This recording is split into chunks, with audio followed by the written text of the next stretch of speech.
mengungkap cerita misteri hanya di Mirror Horror. Assalamualaikum warahmatullahi wabarakatuh. Dalam gelapnya malam, ada jalan yang tak semua orang berani lewati. Sebuah tempat yang telah memakan banyak korban. Malam ini, kami akan membawamu menelusuri kisah seorang sopir truk yang tak sengaja masuk ke dalam dunia lain saat melintasi jalur paling angker. Di jalur Pantura, Jawa Tengah, terdapat sebuah hutan lebat yang dikenal dengan nama Alas Roban. Hutan ini membentang di perbukitan antara Gringsing dan Welri, dan selama puluhan tahun dikenal sebagai salah satu kawasan paling angker di Indonesia. Alas Roban bukan sekadar hutan biasa. Konon, tempat ini menyimpan energi mistis yang sangat kuat, dan banyak orang percaya bahwa roh-roh penasaran bersemayam di dalamnya. Pada masa penjajahan Belanda, kawasan ini sering dijadikan tempat pembuangan mayat oleh tentara kolonial, terutama korban kerja paksa, Romusha. Banyak yang mati karena kelaparan dan kelelahan saat membangun jalur transportasi melewati perbukitan ini. Menurut cerita warga setempat, mayat-mayat itu tidak dikuburkan secara layak, hanya dibuang begitu saja ke dalam hutan. Dari sanalah dipercaya muncul gangguan-gangguan gaib yang hingga kini masih terasa. Malam itu langit mendung menggantung di atas jalur Pantura. Hujan rintik-rintik menetes di kaca depan truk tua yang dikemudikan oleh Pak Wardi, seorang sopir berpengalaman yang sudah puluhan tahun menyusuri jalanan dari Jawa Barat hingga Jawa Timur. Hari itu ia mengangkut muatan logistik dari Jakarta ke Semarang. Karena sempat terjebak kemacetan di Cikampek, ia baru memasuki wilayah Alas Roban sekitar pukul 1.30 dini hari. Waktu itu jalanan sepi banget. Truk-truk lain jarang yang lewat malam-malam. Biasanya sopir sengaja nunggu pagi, apalagi kalau harus lewat Alas Roban, kenangnya. Tapi malam itu Pak Wardi tak punya pilihan. Ia dikejar target pengiriman dan harus tiba sebelum pagi. Dengan bekal segelas kopi dan sebatang rokok, ia menyalakan radio kecil untuk menemani perjalanan. Namun, belum sampai setengah perjalanan di dalam hutan, suara radio tiba-tiba berderit, lalu mati total. Kayak dicabut listriknya, ujarnya. Padahal radionya masih baru, belum seminggu. Ia sempat merasa aneh, tapi mengabaikannya. Tapi kemudian, dari kejauhan, lampu truknya menangkap sosok wanita berbaju putih berdiri di tengah jalan, menghadap ke arah truk. Refleks, Pak Wardi menginjak rem keras. Truk berhenti mendadak, dan tubuhnya terpental ke depan karena tidak memakai sabuk pengaman. Setelah truk berhenti, ia turun untuk memastikan siapa orang itu. Tapi begitu matanya menyapu jalanan, wanita itu sudah tidak ada. Awalnya saya pikir itu warga atau orang mabuk. Tapi jalannya kosong, nggak ada siapa-siapa, nggak mungkin bisa lari secepat itu. Dengan perasaan tidak enak, Pak Wardi masuk kembali ke dalam truk dan melanjutkan perjalanan. Tapi saat melirik kaca spion, ada bayangan. Seseorang duduk di bangku belakang kabin truk. Wajahnya tidak terlihat jelas, tapi rambut panjangnya tergerai, menutupi sebagian wajah. Pak Wardi kaget bukan main. Ia hampir membanting setir ke kanan karena panik. Ia menoleh ke belakang dengan cepat. Bangku kosong. Tidak ada siapa-siapa. Waktu itu saya mulai gemetar. Saya bukan orang penakut, tapi ini beda, katanya. Dari tadi saya merasa kayak ada yang ikut di belakang. Bau anyir juga muncul. Bau amis kayak darah basi. Tapi ia tetap berusaha tenang. Ia nyalakan lampu kabin sebentar, lalu mematikan lagi. Namun baru beberapa meter melaju, radio yang tadinya mati tiba-tiba menyala sendiri, mengeluarkan suara gamelan Jawa pelan-pelan, lalu berubah menjadi suara tertawa. Tawa perempuan. Perlahan, suara itu semakin keras. Diiringi bisikan-bisikan di telinganya. Berhenti di sini. Berhenti. Sekarang giliranmu. Pak Wardi menepikan truk di bahu jalan. Napasnya terengah. Keringat dingin membasahi pelipisnya. Ia mencoba membaca doa-doa dalam hati, tapi semakin ia membaca, semakin terasa berat kelopak matanya. Seperti ada yang menekan pundaknya. Seperti ada yang memaksa mengambil alih kemudi. Lalu, truknya tiba-tiba bergerak sendiri. Padahal kaki Pak Wardi sudah melepas pedal gas dan rem. Setir bergetar hebat. Seakan ada tangan tak kasat mata yang mengarahkannya keluar. Jalur truk tua milik Pak Wardi mulai melaju pelan, tanpa ia kendalikan. Setirnya bergerak sendiri, seperti ada tangan tak kasat mata yang mengarahkan jalannya. Mesin meraung, pedal gas seakan diinjak seseorang. Padahal Pak Wardi hanya duduk mematung, tubuhnya berat seperti dipaku di kursi. Matanya mulai buram. Jalanan yang semula tampak biasa, kini berubah. Pepohonan di pinggir hutan terlihat lebih rapat, lebih gelap. Udara di dalam kabin pun makin dingin, meskipun kipas angin kecil di dashboard sudah mati sejak tadi. Ini bukan jalan yang tadi, bisik Pak Wardi dalam hati. Ini bukan jalur utama. Tiba-tiba terdengar suara ketukan dari atap kabin. Oh, oh, oh. Lalu suara itu berpindah ke jendela samping kiri. Pak Wardi menoleh perlahan. Ada wajah wanita, pucat dan basah seperti baru keluar dari sumur. Mulutnya menyeringai. Tapi yang paling mengerikan, matanya kosong, hanya bola hitam legam tanpa kelopak.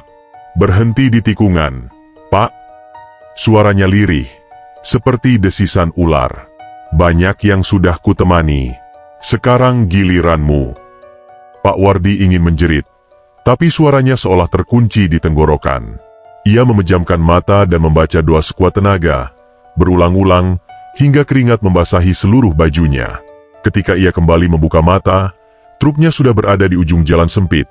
Di hadapannya menganga sebuah tikungan tajam mengarah ke jurang berkabut. Yang aneh, Pak Wardi tidak pernah mengingat ada tikungan seperti itu di jalur alas roban. Padahal ia sudah hafal luar kepala bentuk jalan ini. Tapi malam itu, jalur berubah seperti bukan jalur dunia nyata. Truknya terus melaju menuju ujung jurang.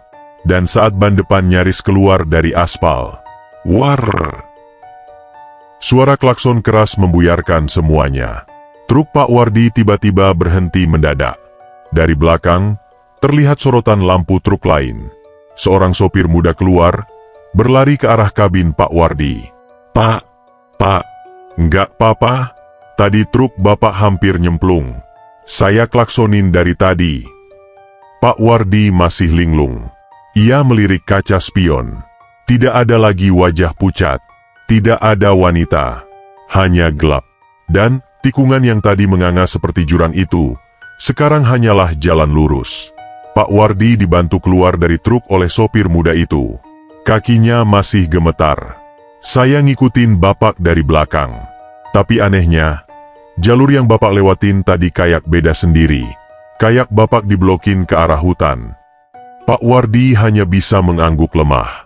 Tapi sebelum naik kembali ke truk, ia sempat menoleh ke balik pohon besar di sisi kiri jalan. Ada sosok putih berdiri, tersenyum, dan perlahan menghilang di telan kabut.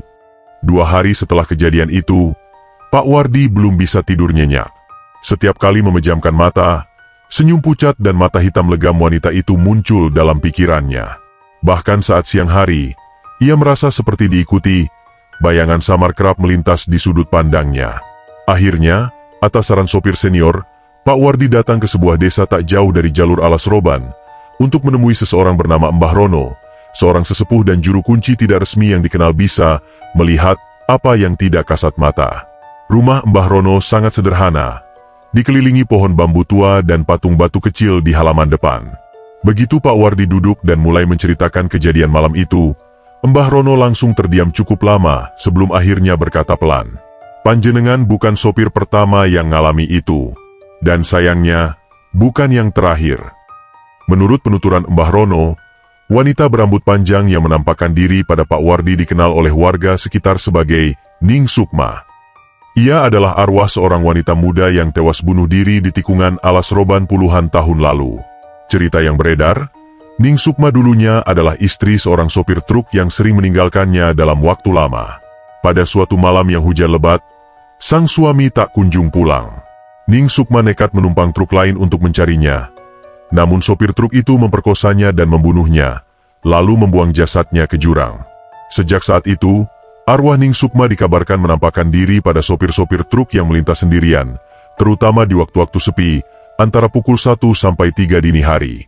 Dia nggak sembarangan menampakkan diri, ujar Mbah Rono. Dia memilih, yang hatinya kosong, yang pikirannya berat. Itu yang paling mudah dia tumpangi. Pak Wardi hanya terdiam, tubuhnya dingin.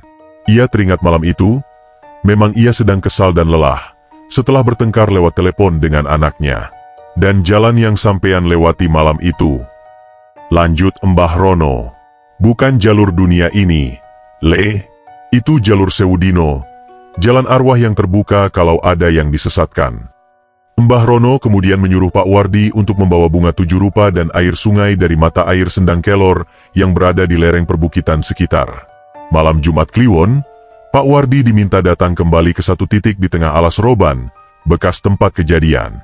Sampean harus datang sendiri, tapi jangan sendirian. Maksudnya, Bah, bawa cermin kecil. Kalau dia muncul lagi, dia akan melihat dirinya sendiri. Itulah cara melepaskannya, kalau beruntung. Pak Wardi pun mulai menyiapkan semua itu. Tapi sejak pertemuan dengan Mbah Rono, gangguan mulai semakin sering. Beberapa malam ia terbangun karena suara ketukan di kaca jendela rumahnya, padahal ia tinggal di perumahan tingkat 2. Radio di ruang tamu menyala sendiri, menyetel lagu Jawa kuno. Dan suatu malam, istrinya menjerit karena melihat ada rambut panjang menjuntai keluar dari bantal Pak Wardi. Dan malam Jumat Kliwon sudah semakin dekat. Malam Jumat Kliwon. Langit mendung menggantung, dan kabut mulai turun perlahan ke jalur alas roban. Pak Wardi memarkir truknya jauh di luar kawasan hutan. Ia hanya membawa satu ransel kecil berisi bunga 7 rupa, air sendang dalam botol kaca, dan cermin bundar kecil yang ia bungkus kain putih. Perintah Mbah Rono jelas, datang sebelum pukul 1 malam, jangan bicara sembarangan, dan apapun yang terjadi, jangan pernah menatap mata sosok yang muncul, kecuali lewat cermin. Langkahnya pelan menembus pepohonan.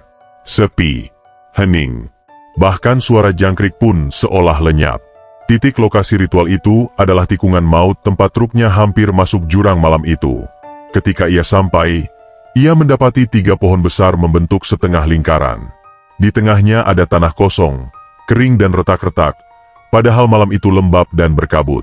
Ia meletakkan bunga dan air di tanah, menyalakan dupa, dan membuka cermin kecilnya.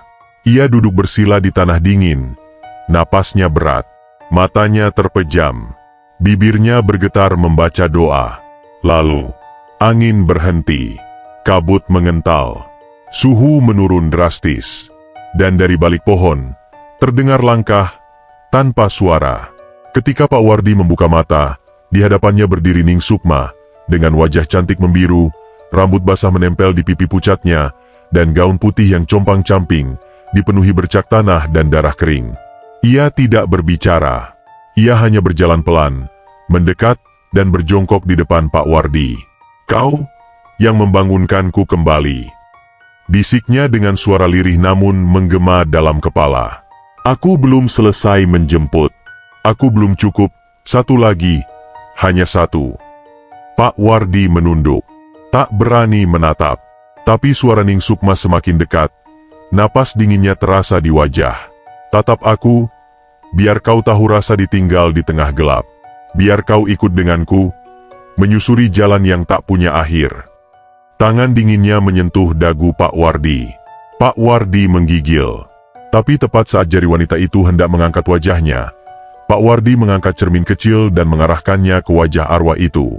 Cermin bergetar. Sosok Ning Sukma menatap dirinya sendiri. Dan tiba-tiba, ia menjerit keras. Suara jeritannya memekakkan telinga dan mengguncang udara di sekitarnya. "Tidak, Aak.